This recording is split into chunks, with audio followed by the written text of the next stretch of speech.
What's up, poker people of YouTube? Welcome back to the Voting Vlogs. We're here at TCH Houston on Westheimer as usual, here for a 1-3 no limit hold'em session. Yeah, before we get into it, people always ask me, hey Andrew, do you do coaching or anything, or anything of the sorts? And my answer is no. I'm not good enough for that. And you guys are probably laughing, or like, who would ask you for coaching? Yeah, there's plenty of people, when they hear my analysis or when I do commentary for streams, they really like how I break down hands. Which isn't to say I'm not wrong or correct by any means, but I do like getting opinions from other people, whether they're worse than me or better than me, just to have a different viewpoint of hands. So you're more than always welcome to send me hand histories on my Instagram at avodin and just discuss spots with me. And like I said, take my word with a grain of salt, because I'm not always going to be right, but I'll always give you my honest opinion of how you should play a hand and how I would have played it. So if you think I'm wrong, maybe you can use that to exploit me in the future if you're on the table with me. But if you think I'm right, take it and apply it to your future hands. But on the note of coaching, I usually never endorse anyone or push for coaching. The main things I used when I first started growing and learning to become a better poker player were Bart Hansen's Crush Live Poker, Jonathan Little's poker coaching, Upswing Poker from Doug Polk, and Solve for Why from Matt Berkey. Those are like the big four that most people know about for coaching. But if you want some really good one-on-one coaching, I'm gonna endorse a good friend of mine. His name is Han Fang. He won the GPI Mid-Major of the Year, Player of the Year for 2024. He just crushed every single tournament.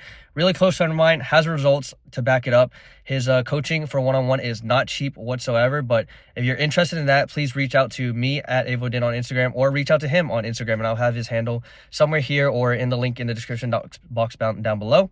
Yeah, he has results to back it up, so I would not be endorsing just random coaching if he didn't have the real results. So other than that, let's get straight into the session and see you guys inside. So in the 1-2 no limit hold'em streets to start off this session, $300 max, given that we are going to wait for a 1-3 no limit hold'em seat. We look down at Queen 9 of clubs on the button. It's a suited connected hand. When the +1, +2, hijack, and cutoff all limp, very standard for Houston, we raise it up to $20 in position, and the +1, hijack, and cutoff call. So three players continuing us with the flop of Jack, 8, 5, rainbow. We flop a gutter ball to the Queen high straight. A 10 will make us that Queen high straight. And it checks to us. In position, we're going to c-bet here, $35.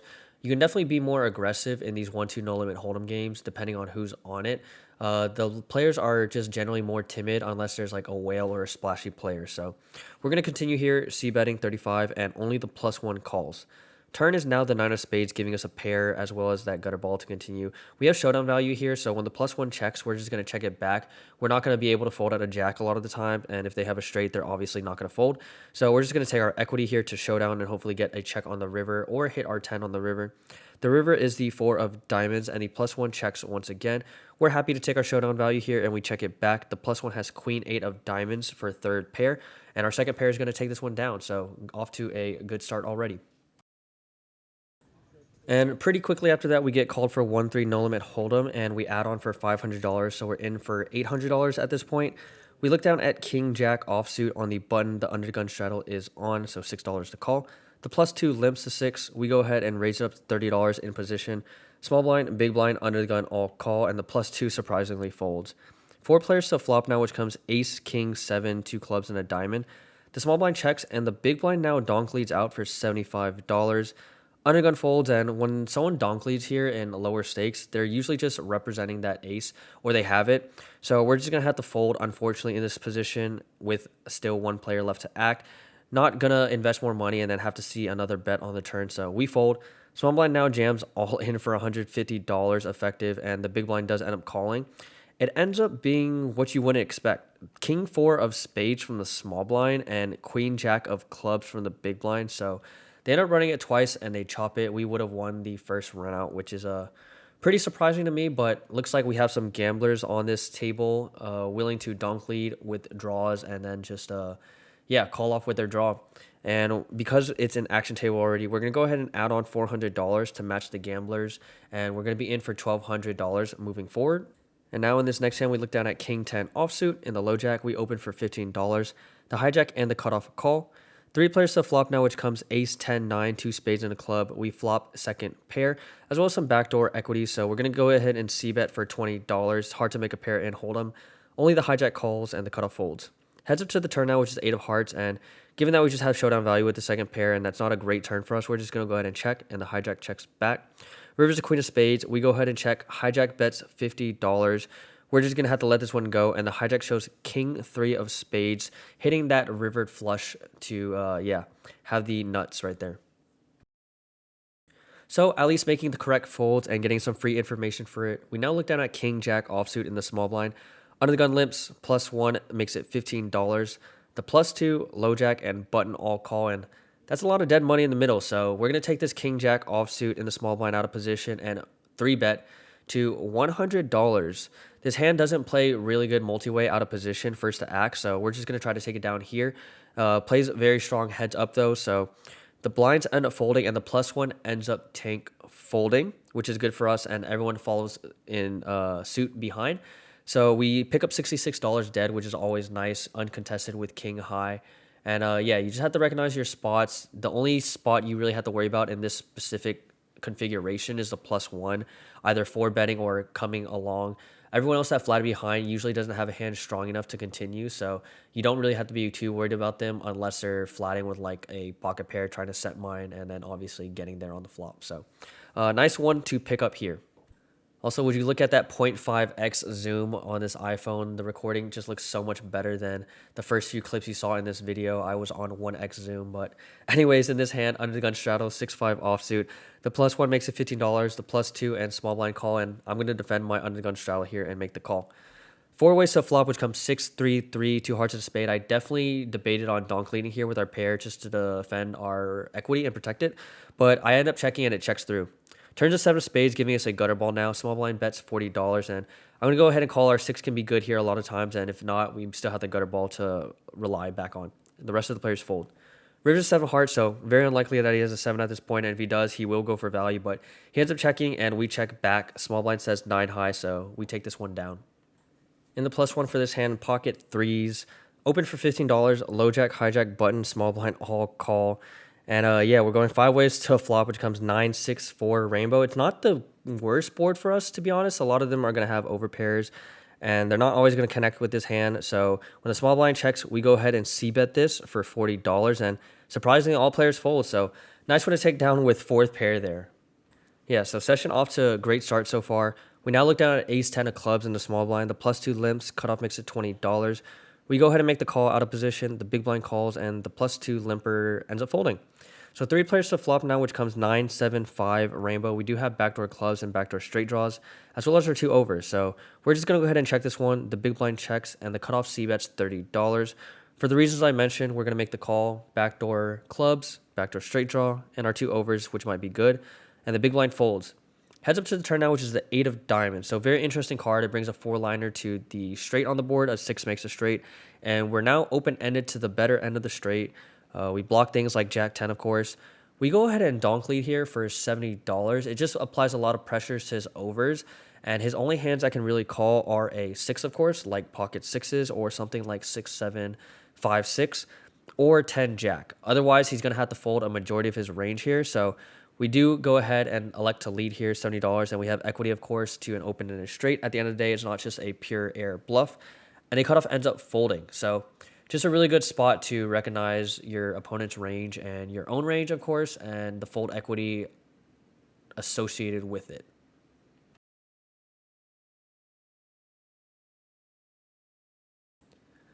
So, this one's an interesting one. We looked at a 4-3 at diamonds in the cutoff. Under the gun limps, we go ahead and raise it to $15. Getting a little bit squirrely in position.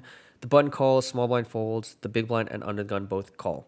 4 players to flop now, which comes 6, 5, 4 rainbow. We have backdoor diamonds. This was a pair, as well as open-ended straight. So definitely not a board that should hit our pre-flop raising range, but it does end up hitting it with what we have. Big blind checks, under gun checks. We go ahead and c-bet $25, and all 3 players surprisingly call. Turn is the queen of hearts, so absolute brick for us, but it's very interesting as the big blind checks, under gun checks. We go ahead and check, and the button checks as well. River's a spicy card. It's the 4 of clubs, so now we have trips, and we most likely have the best hand given the action and the way it's played out. Big blind checks, under gun checks. We're going to go for a value sizing here of $100, just trying to make it look like we're stealing. This board really shouldn't connect with any of our pre-flop raising range except something like ace-queen maybe. The button ends up calling, and the big blind and under gun fold. And our 4-3 is good versus the buttons 7-5. So he definitely tried to hero call us there with a second pair. In the big blind for this next hand, looking down at 69 of spades, big lick suited. Under the gun opens for Yo 11, low jack, and cutoff call. And we're going to go ahead and defend our big blind here with 69 and make the call. 4 players to flop, which comes 8, 7, 4, 2 diamonds and a heart. We flop open ended, looking for a 10 or a 5 to make a straight. We go ahead and check it. Under the gun, C bets, Yo 11, low jack calls. Cutoff now raises to $45. I think we have some pretty good implied odds here to make the call. Undergun folds and the low jack calls as well. 3 players to turn now, which comes 3 of hearts. We go ahead and check with our open-ended straight draw still. Not going to go crazy and bluff at this one. Low jack checks and the cutoff checks back. Rivers queen of diamonds not getting us there. We have the front door flush draw getting there. We could definitely barrel here, but it's very likely that our opponent would be on diamonds as well. So we're just going to go ahead and check it. Low jack checks and cutoff checks back. Low jack has a 7, but the cutoff has a better kicker with 9-7 to take this pot. So, of course, a bluff would have worked there, but we don't really block any diamonds or anything good to be able to make a very intelligent or conscious bluff there. So, finally, losing a hand, we now look down at ace-4 of clubs on the button. The +1 limps. Low jack makes it $28. The hijack calls in position with a suited ace. Seems like a very Euro aces 3-bet here. We make it $110. Both the low jack and hijack surprisingly call.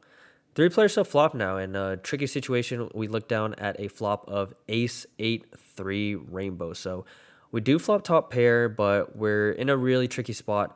Low jack checks, hijack checks, and in a very bloated pot multi-way, we could see bet range here with things like ace king, ace queen, given that we do have an ace, of course, in our hand. But we're going to just slow down multi-way here and just check this one back with our showdown.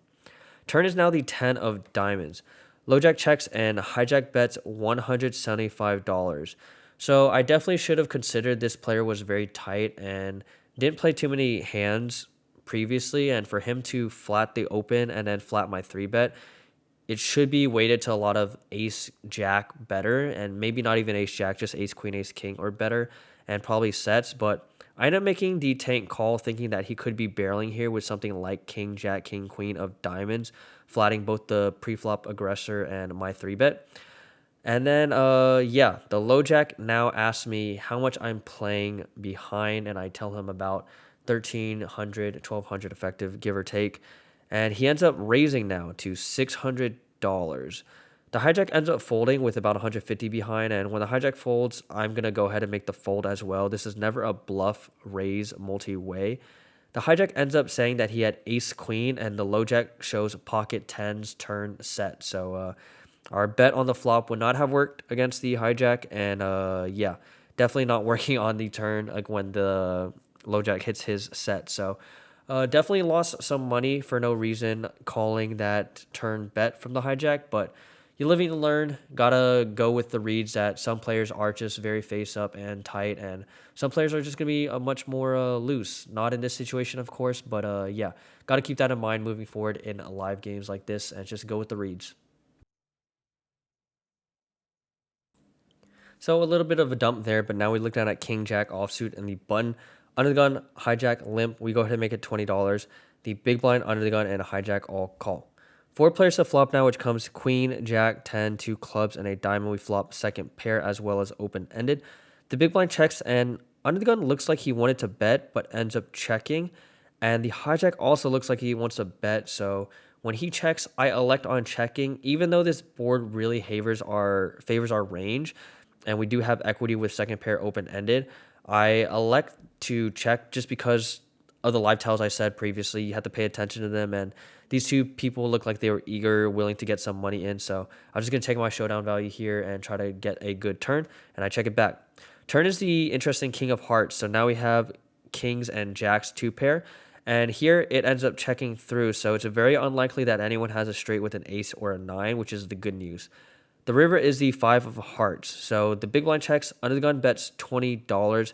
The hijack folds, and for $20, we're just going to have to call and see what he had. Given that he looked like he wanted to bet the flop, but then ends up checking and then checks the turn, it's very likely that he could have a worse 2 pair than us, or something like queen 8, queen 7. I don't know what it might be, or even clubs.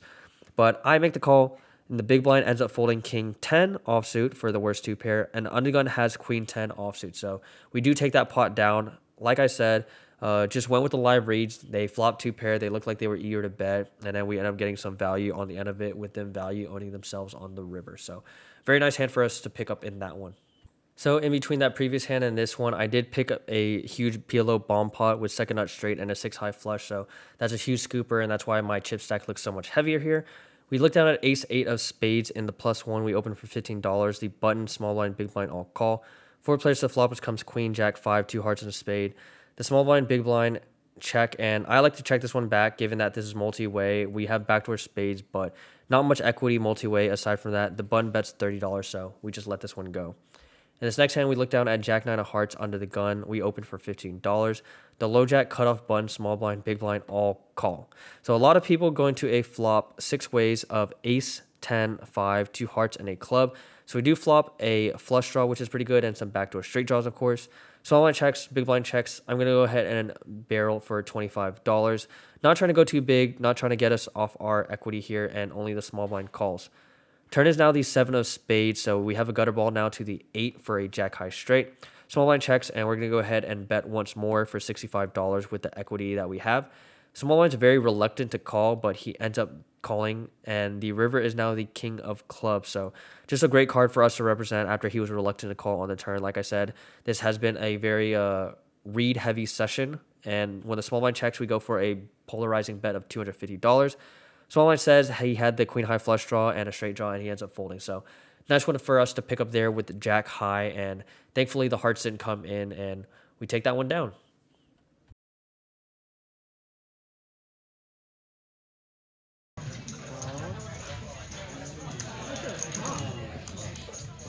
Oh, finally I got a straight flush today. Straight flush. Hey, finally. Fuck, 4 times. I haven't a straight flush so many times. Finally.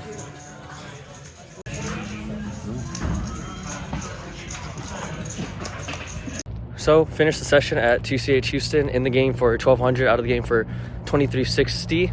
That's a profit of 1,160. So always a good time at 1-3 no limit hold'em here at TCH Houston. Yeah, the action could not be any better. The PLO bomb pots are insane. People just getting in with 2 pair when there's straights and flushes on the boards, and yeah, just scooping and making a lot of profit. Easy game, easy money. Like I said, if you are looking for coaching, reach out to David on Instagram, or you can reach out to me and I'll get you in touch with him. Other than that, stay safe. Good luck on the felts, and I'll see you guys in the next one. Peace.